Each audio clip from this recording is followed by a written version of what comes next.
दुख रोगियों के लिए बहुत लाभदायक है। दुख लोग भी खत्म होते जाएंगे। ये ना समझें कि ये साधारण है, साधारण नहीं है।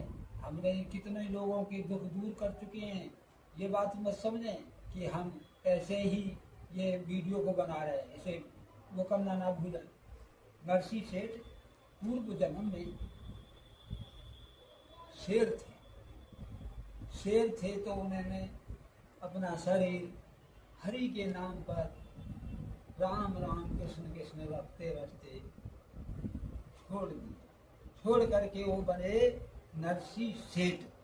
जब नरसिंह सेठ बने तो नरसिंह सेठ बड़े ही कंजूस बने, बहुत बड़े महान पैसा वाले। सेठ जी नाम रखा गया इनका, नरसिंह सेठ। जब एक बार कन्हैया श्री कृष्ण अपना रूप बदल के उनके द्वार पर मांगने की भिक्षा मांगने के लिए गए तो नरसिंह सेठ ने उन्हें क्या क्या कह डाला और कन्हैया लौट के चले आए। लौट के चले आए तो अब ये नरसिंह सेठ नहाने जाते हैं गंगा जी। जब गंगा जी नहाने गए तो वहाँ पर जब नहा के धो के कपड़ा पहन के चलने को तैयार हुए तो भगवान कन्हैया कहने लगे लाओ ठेका दो। यहाँ काय का ठेका है? नरसिंह सेठ जी कहने लगे कि यहाँ हमारा ठेका है, 25 पैसे लगते हैं। ठीक है, आज तो नहीं है, फिर दे दूंगा। ठीक है, ध्यान रखना। दूसरे दिन के लिए फिर गए, फिर थोड़े बच के नहाए कि वहाँ तो ठेका है, इधर को नहा ले। नहा धो के संत हुए, कपड़े फपड़े पहने और चलने लगे कि लाओ ठेका दो, 50 पैसे हो गए। अरे कि महाराज यहाँ तुम्हारा ठेका है? हाँ, यहाँ भी हमारा ठेका है। तो 50 पैसे हो गए, चलो फिर दे दो। तीसरे दिन जाकर खूब दूर नहाए, खूब दूर नहाए तो ये कहने लगे, नहा धो करके तैयार भय कि लाओ पैसे दो ठेका के। यहाँ भी तुम्हारा ठेका है? भगवान कन्हैया कहने लगे और क्या, हमारा ही ठेका है। अभी देख लो 75 पैसे हो गए हैं। तो ठीक है, दे देंगे साहब। जब इतनी बात करी तो चौथे दिन जाकर और दूर नहाए और नहाने के बाद वो ऐसा कपड़ा पैर के संत हुए नरसिंह सेठ जी तो एकदम पहुंच गए कि लाओ 1 रुपया हो गया है ठेके का, आप दे दो। क्या आ जाना प्रभु घर है, घर से ले आना। तो जब नरसिंह सेठ अपने घर को आ गए, थोड़ी देर बाद पीछे पीछे पीछे जैसे वो घुसे वैसे ही थोड़ी देर बाद आगे द्वार पर बैठ के भगवान कृष्ण जी जो आगे बैठ गए, कहने लगे अरे भाई कोई है?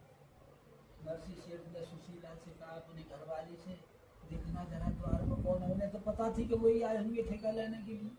ठेकेदार वो स्वयं नारायण हरि कृष्ण जी थे या नरसिंह सेठ हैं। तो उन्होंने कहा जाके महाराज तुमको पुकार रहे हैं। कहते कि यहाँ नहीं है। कन्हैया से कह दिया कि यहाँ नहीं है सेठ जी। अच्छा, तो हम देख लेते। क्या देखे वो बीमार है। तो बीमार बता दिया तो बोली सुशीला महाराज वो बीमार पड़े। अरे तो बीमार को हम देखेंगे। तो कह दो कि मर चुके हैं। हमने कही कि महाराज वे तो मर चुके हैं। अरे मर चुके हैं? अरे तो भाई हमें अब तो देखना ही पड़ेगा। देखे तो उन्होंने सेठ जी ने अपना रूप बना ढोंग बन लिया।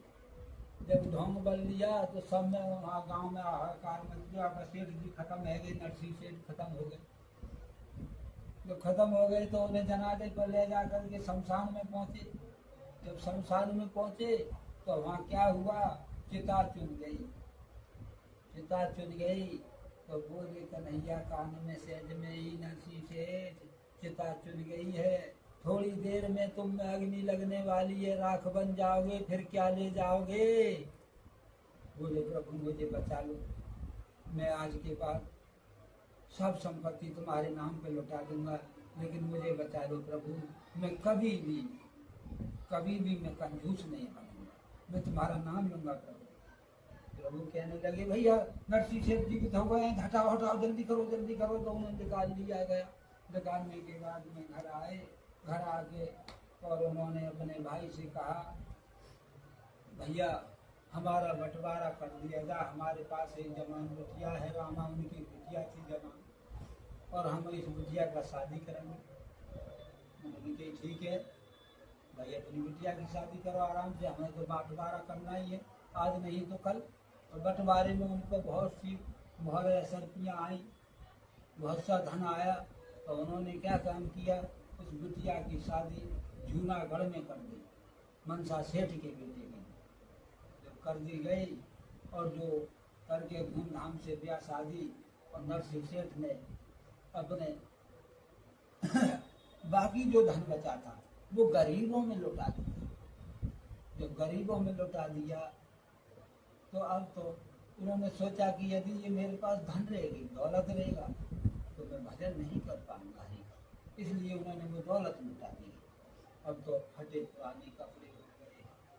नरसिंह सेठ श्याम श्याम मुरली मनोहर के लिए याद कर रहे हैं बार, हर वक्त भजन में लगे रहते हैं, हर वक्त ध्यान में लगे रहते हैं। उनकी देवती कुछ दिन बाद बड़ी हो गई, और वहाँ से चिट्ठी आई तो नाई ब्राह्मण लेके आया शादी में। चिट्ठी में ऐसा लिख दिया कि कोई ठिकाना नहीं, कहाँ बेचारे हरि के नाम पर वस्त्र भी तन पे नहीं है, और वो लिख दिया। तो वो नाई लेके आया, उन्होंने सोचा, भगवान श्याम सुंदर ने, मुरली वालों ने सोचा कि मेरे भक्त के पास तो खाने को भी नहीं है, इससे पहले मैं इन्हें भोजन जमा दूँ।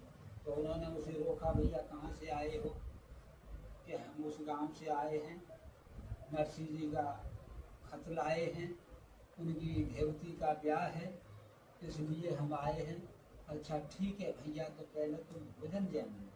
भगवान कन्हैया ने 36 प्रकार के भोजन सोने और चांदी की बर्तनों में खिला दिया। खिलाने के बाद वो कहने लगे, लो वस्तु ये बर्तन रखे आओ।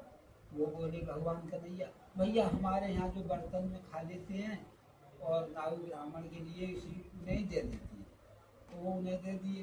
दे करके नाई को चिट्ठी, देखो भैया इधर रहते हैं नरसिंह, वो खेतों की तरफ, गरीब को कौन पूछता है प्रभु, आज जमाने में गरीब की क्या कीमत है, वो तो प्रभु ही जाने। तो उसे बता दिया, सारा कर दिया। नरसिंह सेठ के पास गए तो वहाँ तो क्या बना हुआ था, बथुआ बना हुआ था साग मछली का, उसमें नरक भी नहीं।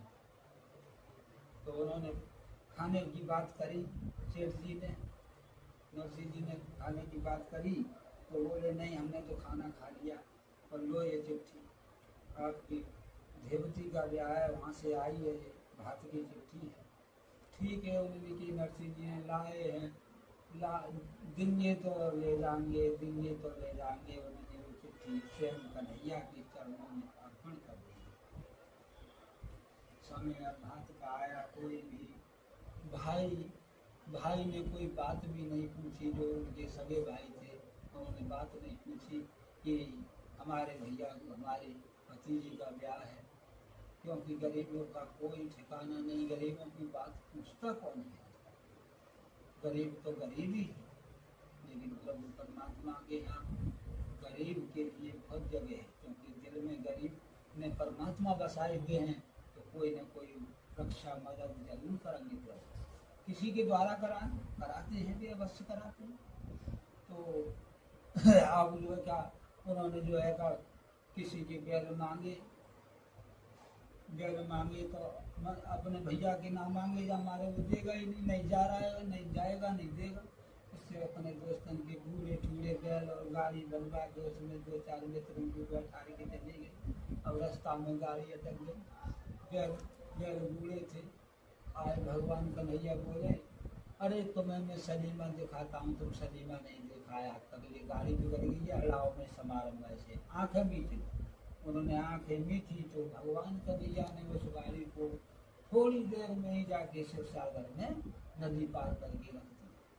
जब नदी पार करके रख दिया तो मासूरी के नरसिंह जी से आए हैं, और साथ मारे की वे पीरे कपड़ा पहन रहे हैं, बाबा आए और कुछ नहीं रहा है साथ में। तो रामा की सास उतर के बोली, ले जाओ उन्हें वहाँ को, जहाँ गैया का फिरक है, ऐसी जगह बैठाया जाए। आए हैं हैं बाबा साहब मेरी बदनामी कराने के लिए। रामा सुन रही थी, रामा जो है कर गई कि जाने करोगे। बबला ते बोली, हे बबला, जब तेरू बंद ना हो तो तू पाए ना कुनबा गोता को कोई ना हो बबला, कोई भी कुनबा गोता को ना हो। अरे बबला पाई मेरी हंसी उड़ा दिया। अरे बिटिया भरोसा कर, उसने सबकी लाज राखी है, द्रौपदी की लाज राखी उसने वही सभा में, वो मेरी लाज भी राख गया। और रामा का धन करो, रामा ने जो है वो सुधे करके बाप पिता से बदला के नसीब थे, और वो सुधे तो पानी के बहाने वो नदी में कूदने के खाए, मरने के खाए चले। उस जब जैसे ही कूदने के नंबर आओ, भगवान को नहीं बोले, अरे बेटी तुम क्या कर रही हो, मैं तो तुम्हारे खातिर बहुत बड़ा भात लाया हूँ, इस भात का क्या होगा, चलो बेटी जल्दी पहुँचो, मैं तुम्हारा लिए सबको भात कराऊंगा। अब नरसिंह जी के पास खबर आई कि तुम्हें मुनिम जी बुला रहे हैं। मुनिम जी कौन के भात का समय हो गया, भात लेके आए, मुनिम जी बुला रहे हैं। भगवान कभी भगवान कन्हैया ने जब इतनी बात भेजी तो नरसिंह सेठ ने क्या काम किया, लगता है प्रभु आगे मुरली मनोहर आगे दिखे, मुनिम जी का रूप धारण करके, और साथ में रुक्मणी जी को लाए कि तो मर्दों को हाथ पहनाओगे तो हम नारियों को हाथ पहनाएंगे। जब उन्होंने हाथ पहराया, 100 मन मिर्चे की जगह 200 मन गहाई, 100 मन धनिया 200 मन गहाया, दूना दिया। सोने चांदी को सिलौटा बतना सोने का दिया, 14 करोड़ की अमरखी जहाँ हीरा और पन्ना जल रहे, वो भी दान में दे डाली।